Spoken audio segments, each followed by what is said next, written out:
Parejas. En el mundo animal, el encuentro entre los sexos supone tolerar la presencia del otro.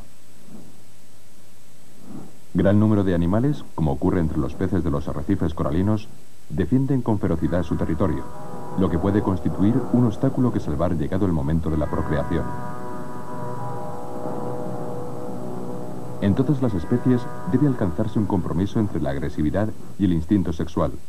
La naturaleza de ese compromiso constituye con frecuencia el origen de las organizaciones sociales más variopintas.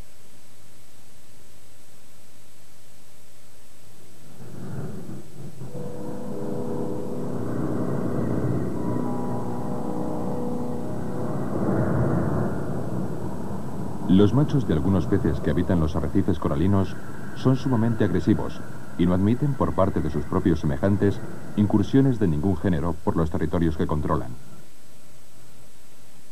Para aprovecharse de los favores del macho sin hacerse matar, la hembra debe desprenderse de todo su colorido durante el cortejo nupcial.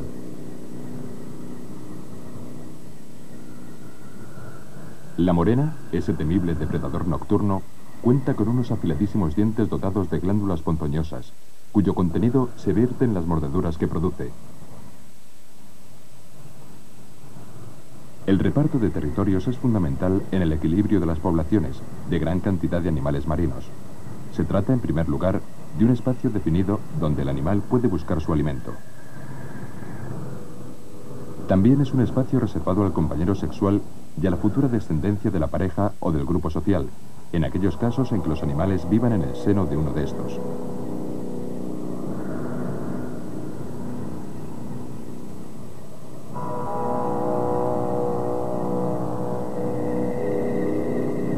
El reparto de ese espacio y la defensa del territorio constituyen factores vitales para la supervivencia de la especie.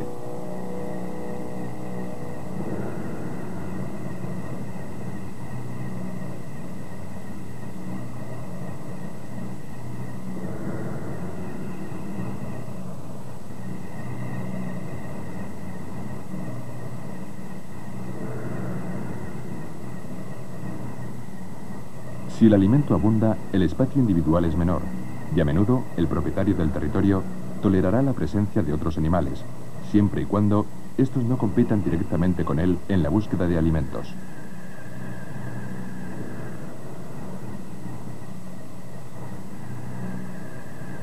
La agresividad entre los crustáceos varía mucho, y suele manifestarse mediante ademanes y gestos intimidatorios. Solo la promiscuidad en una de las cuevas que les sirven de refugio puede llegar a conducirlos a combates reales.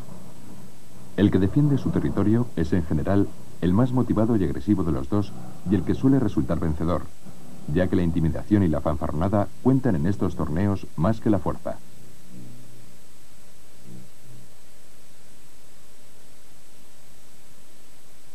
Los bogavantes pueden terminar temporalmente mutilados en estos simulacros entre machos.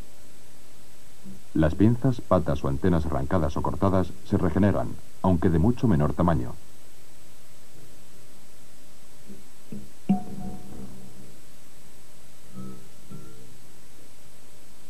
Entre los crustáceos, la muerte directa de un rival suele constituir la excepción.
regla general, es el más débil quien abandona la liza antes de que sea demasiado tarde, aunque en algunos casos, lisiado o disminuido físicamente, pueda ser víctima de algún depredador y constituirse en víctima indirecta del combate.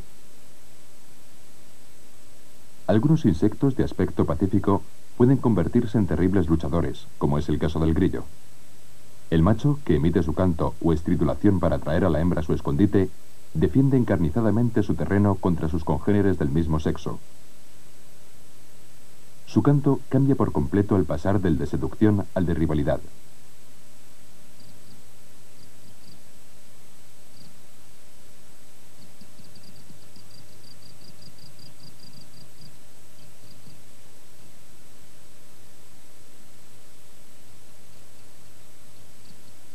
Ante un rival, el macho adopta posturas características y realiza movimientos convulsivos. Su estridulación se hace más rápida y cambia de frecuencia. Si el intruso no se intimida ante tal alarde de energía, el enfrentamiento puede pasar de la intimidación a la agresión.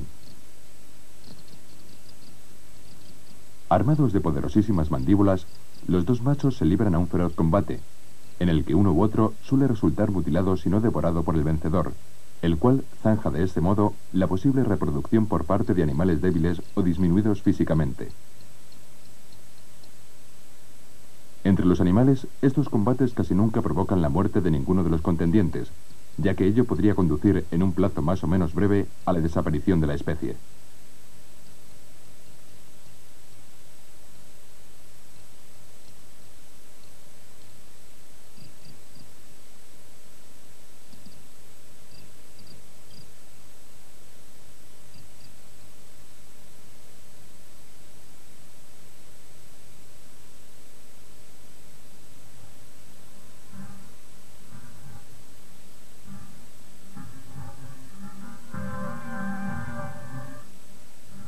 Los peces combatientes merecen el nombre que se les ha adjudicado.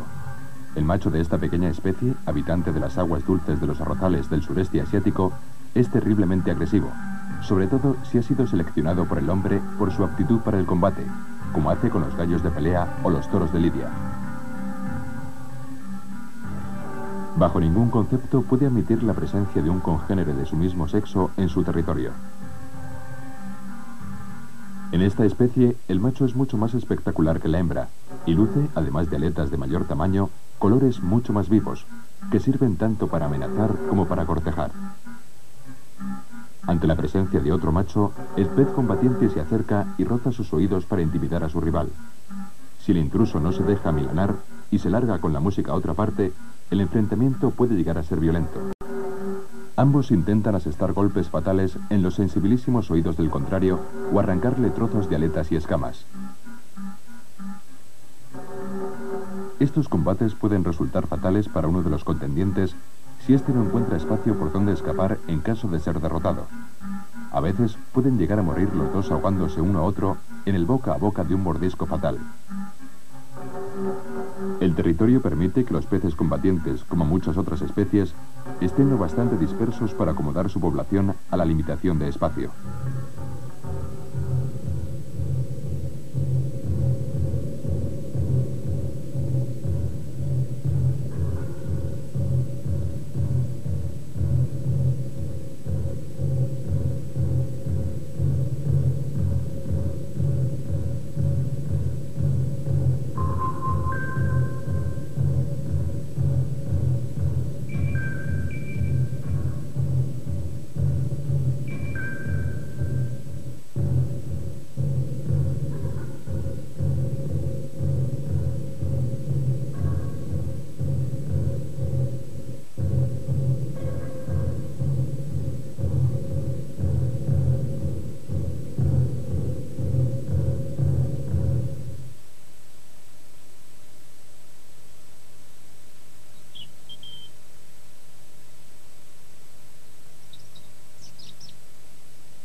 Los torneos entre los machos de estas aves, también llamadas combatientes, son menos cruentos.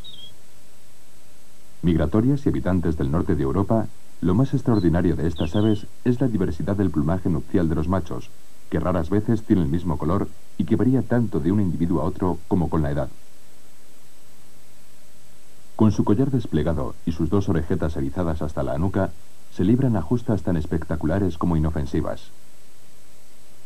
Las hembras de menor tamaño y carente de plumaje nupcial permanecen en las cercanías sin dar la impresión de interesarse por lo que está pasando.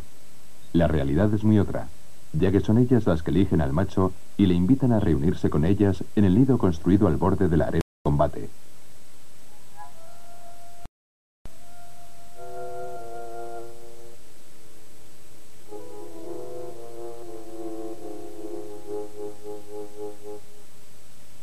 Estos torneos no son sino paradas nupciales durante las que se establece un orden jerárquico entre los machos, en virtud del cual los machos dominantes se constituyen en los reproductores principales.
Combatir por la hembra es costumbre bastante frecuente entre algunos insectos.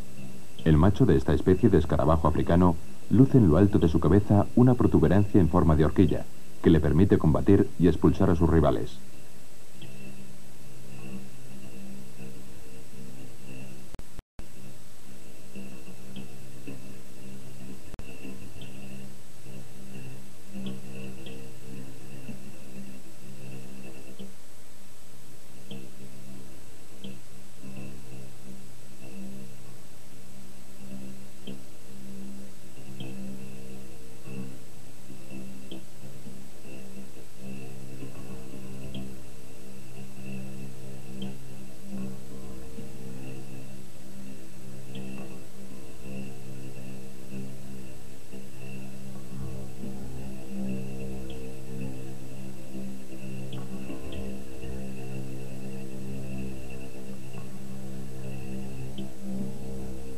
En solitario sobre la arena, el vencedor puede ocuparse de la hembra, que sumisa se ve sometida a estrechísimos abrazos.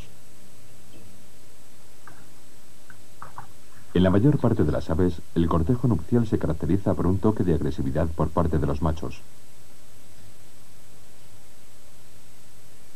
Según la especie, la fase lunar o el incremento de la duración del día, los machos aumentan su producción de hormonas masculinas, lo que origina o intensifica las conductas territoriales. Y hasta el menor de los pájaros paseriformes defiende ferozmente los límites más o menos extensos de su territorio. Patos y avocetas llevan a cabo cargas, danzas y justas, donde la intimidación representa un papel preponderante.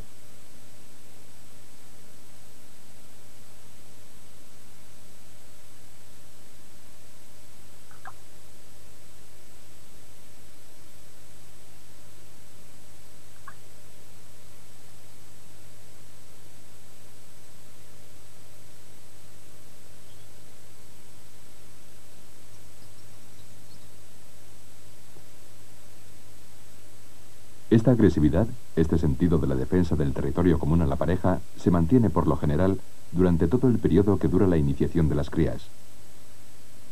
El cisne adopta una postura intimidatoria y expulsa de inmediato a cualquier intruso que se acerque demasiado a su pequeña familia, pertenezca o no a su misma especie. Hasta la más inofensiva de las avocetas es motivo de un feroz ataque.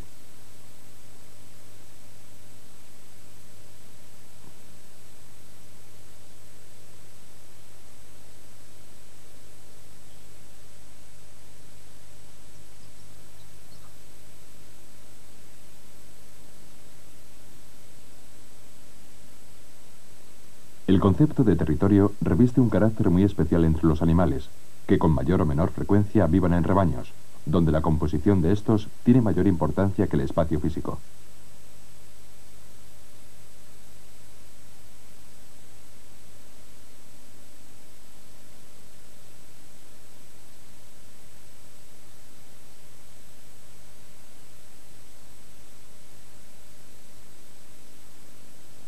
Las gacelas de Thompson viajan durante la estación de las lluvias de un lugar a otro en rebaños mixtos.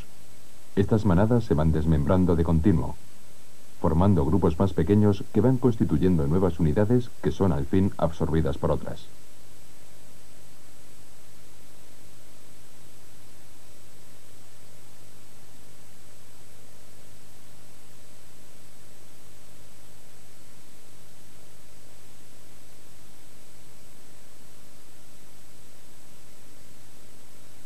En el momento en que los rebaños se hacen sedentarios, las asociaciones mixtas se dividen en rebaños de machos, de hembras y en machos territoriales solitarios.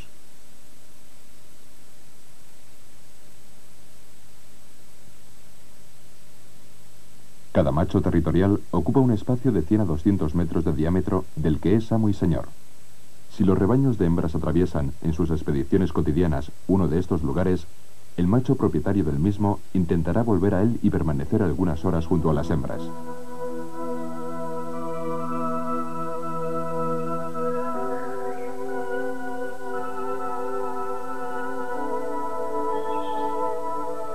Si alguna de ellas está en celo, la separará de las demás e iniciará su cortejo nupcial en el límite de su territorio. Durante su parada, el macho camina con el cuello estirado y sacudiendo la cabeza. Su persecución suele conllevar la huida de la hembra. Nada más transpuesta la frontera de este territorio, los demás machos también se harán objeto de su acoso, que no cesará hasta que la hembra se agote y sea cubierta por uno de ellos.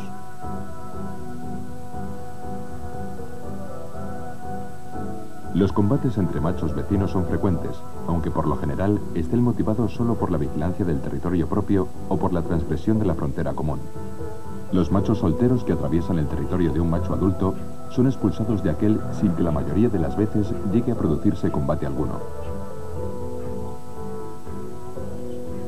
Los machos jóvenes sin territorio se libran con frecuencia peleas iniciáticas, que les permiten medir sus fuerzas y establecer una jerarquización latente en el seno del grupo. A veces, estas luchas revisten mayor violencia y alguno de los machos puede resultar lisiado.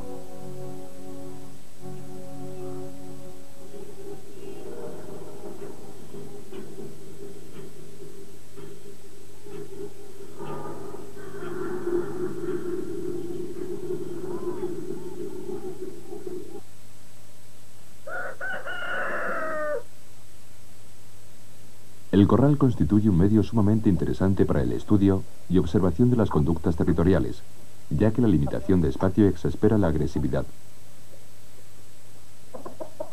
Se trata de un medio heterogéneo, donde se establecen jerarquizaciones tácitas. En el seno de una misma especie, como por ejemplo entre gallos y gallinas, los gallos se reparten el corral en territorios de mayor o menor superficie según sea su relación de dominio.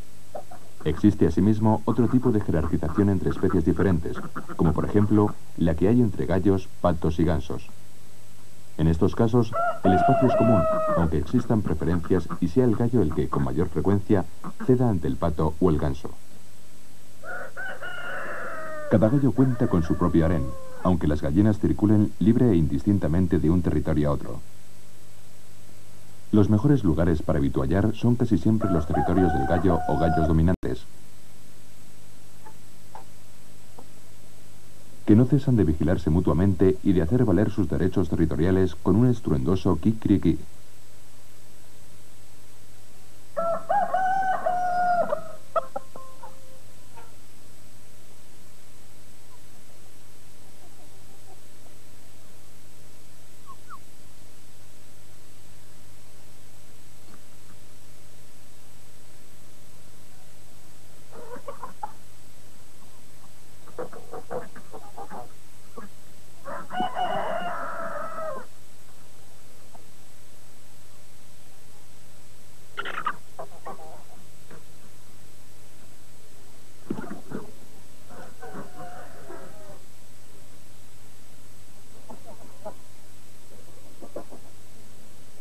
Las incursiones de machos subalternos terminan rápido con una corta carrera para expulsarlos del territorio.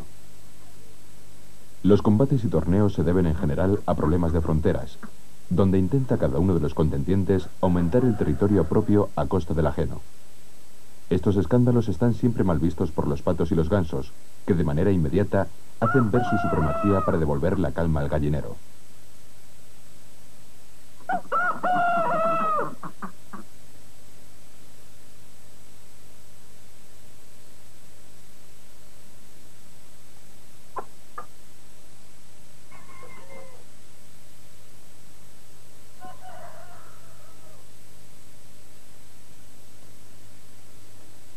La vida social del mayor de nuestros mamíferos se ve también regida por leyes de gran rigidez. Este paquidermo, capaz de pesar más de 5 toneladas, dedica gran parte de su tiempo a asearse, porque a pesar de su gran espesor, la piel que le recubre es sumamente sensible y exige continuos cuidados. Al inicio de la estación de las lluvias, los elefantes comienzan también su emigración hacia mejores pastos. El orden de la marcha y el ritmo de la misma son extremadamente regulares entre los elefantes, aunque algunos individuos de un rebaño puedan quedar rezagados varios kilómetros. Los machos de mayor tamaño abren o cierran la marcha, suelen vivir en la periferia del grupo y no participan en la educación de los jóvenes.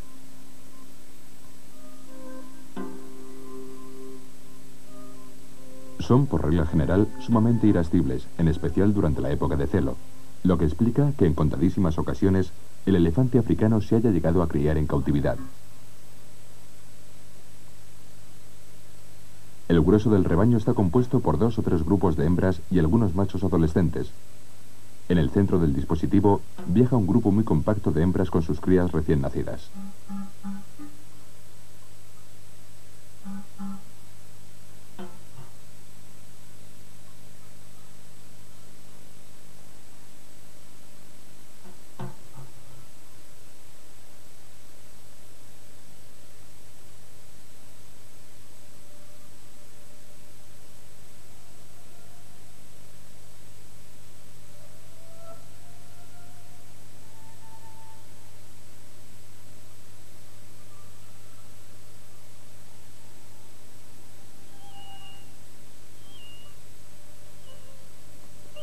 La protección inmediata y la educación constituyen responsabilidades exclusivas de las hembras de la manada.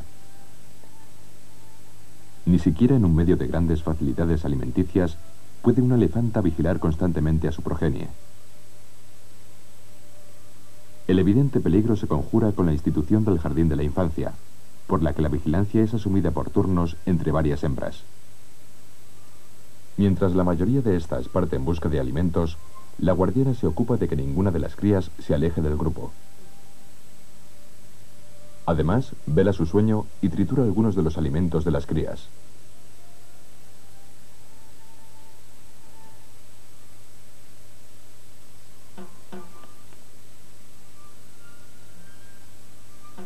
El sentido de solidaridad de los elefantes está sumamente desarrollado. Llegan a ayudar y a sostener a un compañero herido, e incluso a asistir en el parto de una hembra. Estos comportamientos demuestran hasta qué punto los grandes mamíferos han llegado a desarrollar el instinto social.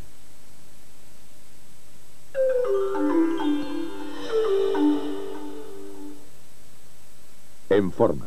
Enciclopedia práctica de la musculación. En los animales, la cola erecta implica señal de alerta para el resto del grupo. A pesar de no ser muy grande, el facocero cuenta con unos excelentes medios de defensa contra sus depredadores, y sus enormes colmillos le permiten desgarrar las entrañas de muchos de sus enemigos.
Aunque transcurra principalmente en el agua, la vida social de los hipopótamos se parece a la de los elefantes. Son también aquí las hembras quienes dirigen el grupo y se ocupan de la protección y educación de las crías. Los machos adultos viven en la periferia del grupo y se dedican a proteger con ferocidad su pequeño territorio, sea este acuático o terrestre. El hipopótamo pasa la mayor parte en el agua, de la que casi sale solo por la noche para pacer algunas hierbas tiernas. El agua constituye para esta especie no solo un medio protegido, sino también favorable para hacerle soportar su propio peso, que llega a superar las 3 toneladas. La cópula se produce en aguas poco profundas y en ella el macho se monta sobre la hembra, la cual, sumergida casi por completo, debe sacar de continuo la cabeza a la superficie para respirar.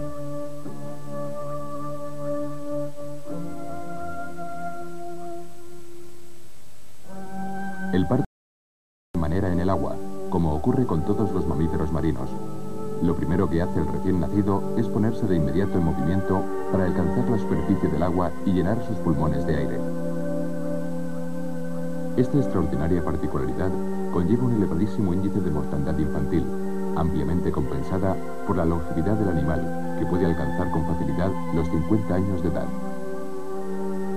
De hecho, los hipopótamos son malísimos nadadores. Su masa poco hidrodinámica les obliga a evitar los ríos profundos y de fuerte corriente.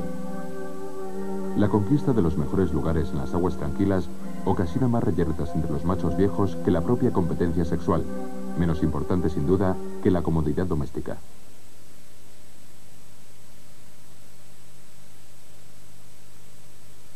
El yak viene siendo domesticado desde hace varios milenios por el hombre, quien se ha aprovechado tanto de su fuerza como de su gran resistencia al frío.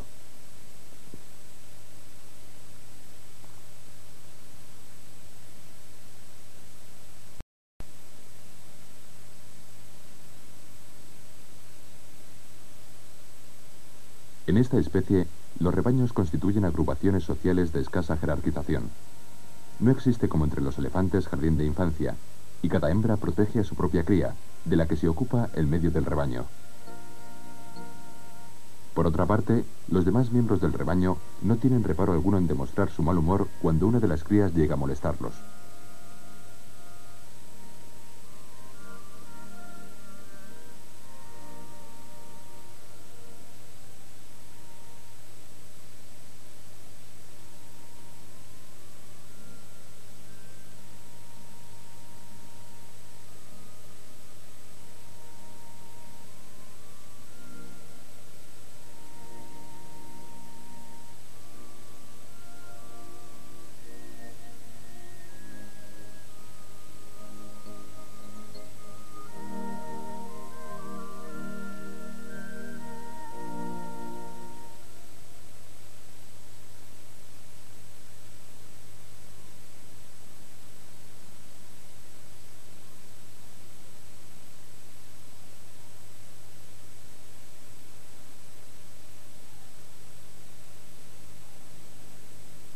Entre gran número de mamíferos, la poligamia es el resultado del dominio de uno o varios machos sobre un grupo de hembras. Entre los pájaros moscones, constituye el resultado de que los machos de un año no se encuentren todavía en condiciones de procrear, lo que deja compuestas y sin novio a gran cantidad de hembras, ya adultas a esa edad. No existe, pues, competencia ni agresividad entre los machos adultos, que de esta forma pueden hallar con facilidad una o varias compañeras.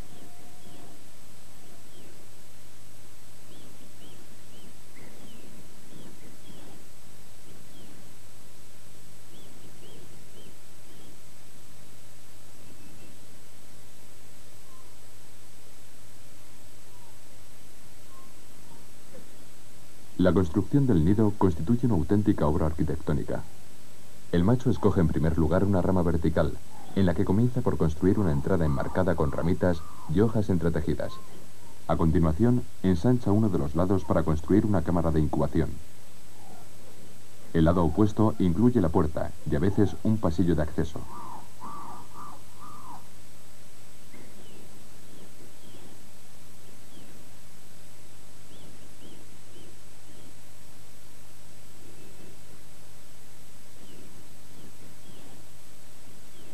El forro del nido es elegido con gran meticulosidad.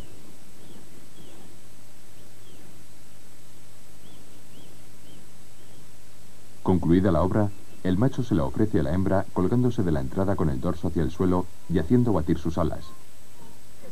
La hembra, por su parte, tiene la responsabilidad de llevar a cabo todos los trabajos en el interior del nido.